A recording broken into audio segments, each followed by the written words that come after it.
Tagore school बावड़ी की online class में आप सभी का स्वागत है। सभी स्टूडेंट को गुड मॉर्निंग। आज हमारा फर्स्ट डे है और फर्स्ट डे में हम पढ़ेंगे अपनी एक्सरसाइज नंबर 3 जो है आंकड़ों का प्रबंधन। अब आंकड़े क्या होते हैं, तो हमारे जो द्वारा परीक्षण लिए जाते हैं उन परीक्षणों को हम क्या कहते हैं, आंकड़े कहते हैं। अब परीक्षण का बताता हूँ मैं कि जैसे किसी कक्षा के अंदर किसी के 9 नंबर हैं, किसी के 8 नंबर है, किसी के 7 नंबर है, किसी के 6 नंबर है, तो उन नंबरों को हम एक लिस्ट वाइज क्रम वाइज अगर लिख लेते हैं तो वह हमारे क्या कहलाते हैं, आंकड़े कहलाते हैं। और उनका प्रबंधन करना ज़रूरी होता है जिससे हमें समय की जो है वो बचत हो जाती है। अभी बताऊंगा कि किस प्रकार से आंकड़ों का प्रबंधन करने से समय की बचत होती है और जो भी अपन से क्वेश्चन किया जाता है उसका आंसर इजी तरह से आ जाता है। इसमें हम एक तो पढ़ेंगे बेटा माध्य। इस माध्य का एक नाम और होता है, माध्य को हम औसत भी कह सकते हैं। माध्य को क्या कह सकते हैं, औसत भी कह सकते हैं। इसका आपको सूत्र याद रखना पड़ेगा। ये सूत्र क्या होता है, तो सूत्र होता है राशियों का योग, राशियों का योग बटावा राशियों की संख्या। औसत या फिर माध्य का सूत्र क्या हुआ, राशियों का योग बटावा राशियों की संख्या। तो माध्य ज्ञात करने का जो सूत्र है वो है राशियों का योग बटावा राशियों की संख्या। माध्य पूछे या औसत पूछे तो दोनों के लिए सूत्र हमारा यही हो जाएगा। एक चीज़ और ध्यान रखनी है, परिसर। ये परिसर क्या होता है, परिसर का मतलब होता है सीमा, लिमिट। परिसर क्या होता है, तो परिसर में जो हमें आंकड़े दिए हुए हैं, प्रेक्षण दिए हुए हैं, उनमें सबसे बड़े प्रेक्षण में से, या फिर ऐसे लिख दो सबसे बड़ी संख्या,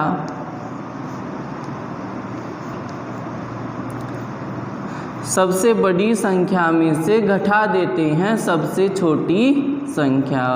तो जब सबसे बड़ी संख्या में से सबसे छोटी संख्या घटाएंगे तो हमारा क्या आता है, परिसर आता है। संख्या सबसे बड़ी संख्या में से सबसे छोटी संख्या को हम घटा देंगे और इसी को हम क्या कहते हैं, परिसर कहते हैं। तो ये 2 फॉर्मूले आपको पहली प्रश्नावली में याद रखने पड़ेंगे। आगे चलते हैं हमारे क्वेश्चन में। पहला क्वेश्चन आपको खुद को ही करना है कि आपकी जो कक्षा है उसमें 10 विद्यार्थियों की जो लंबाई है उनका परिसर ज्ञात करना है। तो परिसर आप खुद ज्ञात कर सकते हो, जैसे मैं अगले प्रश्न में करके भी दिखाऊंगा। दूसरा प्रश्न करते हैं दूसरा प्रश्न है कि कक्षा के एक मूल्यांकन में, कक्षा के एक मूल्यांकन में, कक्षा के एक मूल्यांकन में प्राप्त किए गए अंक, प्राप्त किए गए अंकों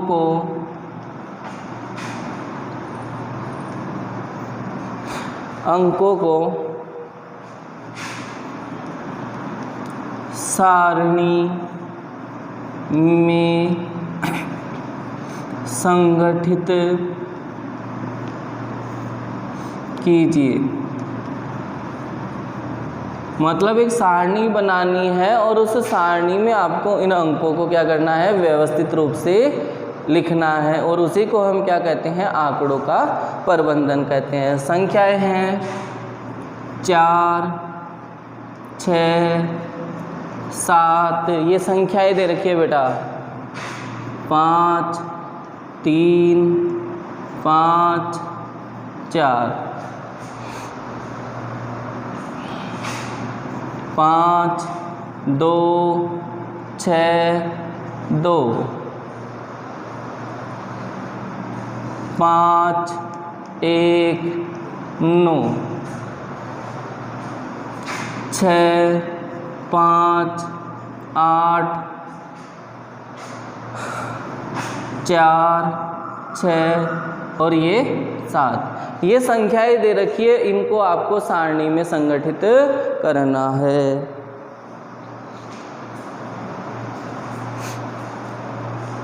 तो एक बार फिर से देखो, 4 6 7 5 3 5 4 5 2 6 2 5 1 9 6 5 8 4 6 और 7, ये संख्याएं दे रखी है।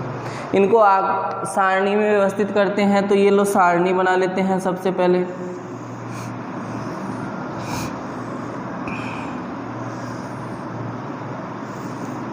इधर तो हम लिखेंगे अंक, यानी कौन सी संख्या है, और इधर उसकी क्या लिख देंगे, बारंबारता। बारंबारता, बारंबारता का मतलब क्या होता है कि कौन सी संख्या कितनी बार आ रही है, कौन सी संख्या कितनी बार आ रही है। तो अंकों में देखो 0 तो नहीं है हमारे, 1 है, 1 है ना इसमें। देखो कितनी बार आ रहा है 1, ये देखो ये रहा, केवल ये 1 ही बार आ रहा है। तो 1 की बारंबारता कितनी हो गई, 1। 2 भी है क्या, तो 2 कितनी बार आ रहा है, ध्यान से देखना, 1 ये रहा, बस 1 ही बार आ रहा है 2 भी, तो 2 की भी बारंबारता कितनी हो गई, 1। फिर 3 देखो, 1 बार नहीं आया, नहीं है। 3 भी कितनी बार आया, 1 बार, तो 3 की बारंबारता 1 हो गई। 4 कितनी बार आया, तो 1 2 3, 4 कितनी बार आया, 3 बार, तो 4 की बारंबारता 3। 5 कितनी बार आया, 1 2 3 4, और ये 5 कितनी बार आया, 5 बार। 6 कितनी बार आया, 1 2 3 और 4 बार, तो 6 कितनी बार आ गया, 4 बार। 7 कितनी बार आया, 1 2 बार 7 आ रहे हैं, तो 2 की बारंबारता, 7 की बारंबारता 2 हो जाएगी। 8 कितनी बार आ रहा है, 1 ही बार, तो 8 की बारंबारता 1। और 9 कितनी बार आ रहा है, 9 भी 1 ही बार आ रहा है, तो 9 की बारंबारता भी कितनी हो गई बेटा, 1 ही हो गई। ये हमने इसमें व्यवस्थित रूप से लिख दिया।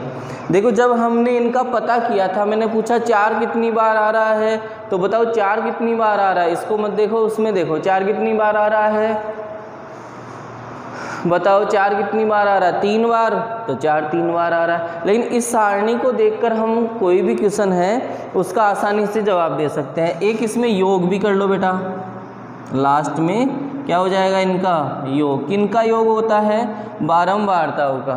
1 2 3, 3 और 3 6, 6 और 5 11, 11 और 4 11 और 4 15, 15 और 2 17, 18 19, कितने हो गए, ये 19 हो गए।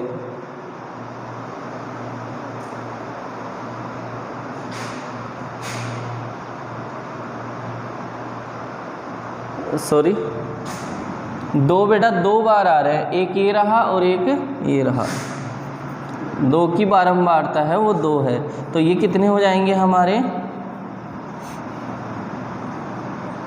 20।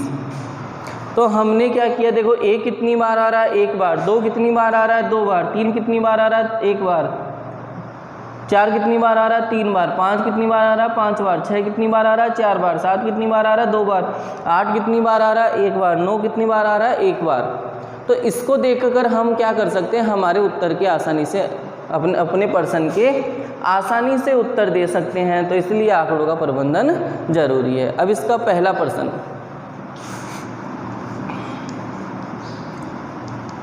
सबसे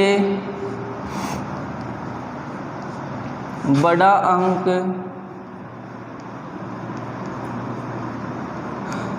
कौन सा है।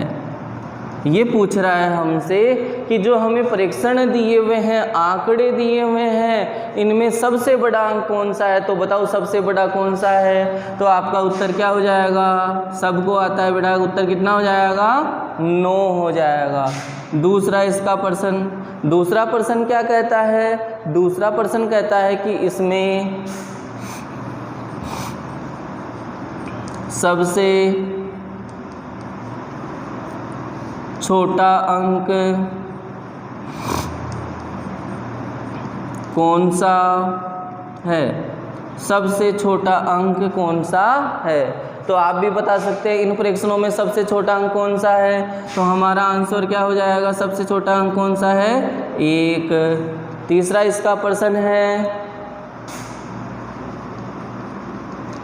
आंकड़ों का परिसर बताइए। क्या करना है, ये जो आंकड़े दिए हुए हैं इनका हमें क्या बताना है, परिसर बताना है। अब परिसर का सूत्र क्या लिखा है मैंने, परिसर बराबर क्या बताया मैंने, परिसर का देखना, परिसर बराबर बताओ, परिसर बताया मैंने सबसे बड़ी संख्या, सबसे बड़ी संख्या माइनस सबसे छोटी संख्या। परिसर का सूत्र क्या है, सबसे बड़ी संख्या बटे माइनस सबसे छोटी संख्या। तो बताओ बेटा सबसे बड़ी तो कितनी है, 9, माइनस ऐसा का ऐसा सबसे छोटी कितनी है, 1। तो 9 में से गए तो कितना हो जाएगा, 8। और ये हमारा क्या हो गया, परिसर हो गया। आया समझ में। ये दिए हुए थे, इनको सारणी के रूप में किया और सारणी के रूप में करने के बाद में हमारे प्रश्नों के उत्तर देने हैं अपन को। तो पहला प्रश्न था सबसे बड़ा अंक कौन सा है, तो सबसे बड़ा अंक कौन सा हो गया, 9। सबसे छोटा अंक कौन सा है, तो सबसे छोटा अंक हो गया इसमें 1। आंकड़ों का परिसर ज्ञात कीजिए, यहाँ बताइए। तो क्या करेंगे, सबसे बड़ी संख्या माइनस सबसे छोटी संख्या, ये परिसर का सूत्र होता है। तो क्या हो जाएगा, 9 माइनस 1 तो कितना हो गया, 8। इसका लास्ट क्वेश्चन,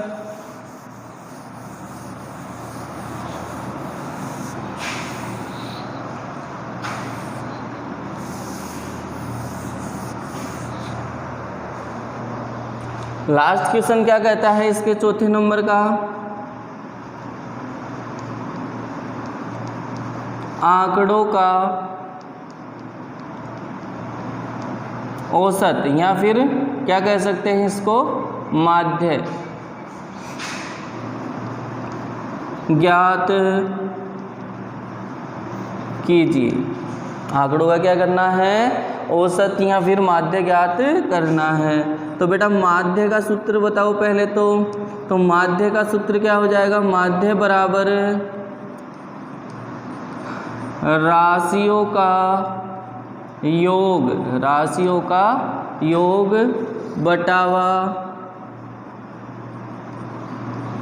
राशियों की संख्या, राशियों का योग बटावा राशियों की संख्या। ये किसका सूत्र होता है, माध्य का सूत्र होता है बेटा।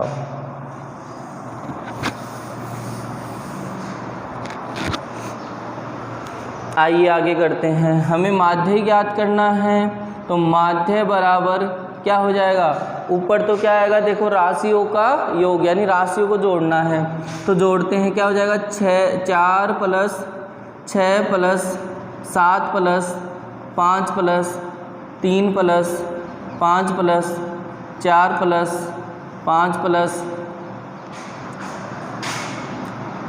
2 plus 6 plus 2 plus 5 plus 1 plus 9 plus 6 plus 5 plus 8 plus 4 plus 6 plus और 7। बटे हुए। ये हमने ऊपर तो क्या कर दिया, राशियों का योग। अब इसके नीचे राशियों की संख्या, तो कितनी थी राशियों की संख्या, 20।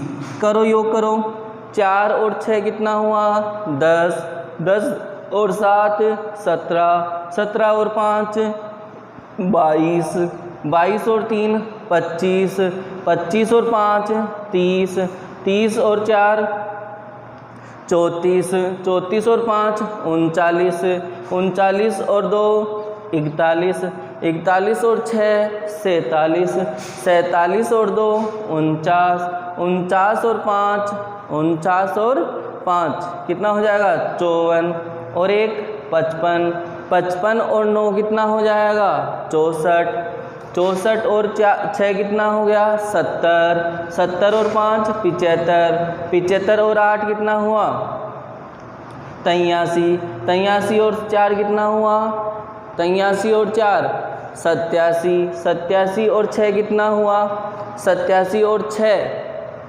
87 और 6 कितना हुआ, बताओ देखें, 87 और 6 हो गया 93, 93 और 7 कितना हुआ, 100। तो ऊपर तो कितना आया, इनका योग किया तो हमने 100, और नीचे कितना है 20। अब बताओ 100 में 20 का भाग दिया कितनी बार जाएगा, 5 बार। तो इसका माध्य कितना आ गया, 5 आ गया। आज के लिए इतना, कल बाकी कल करेंगे।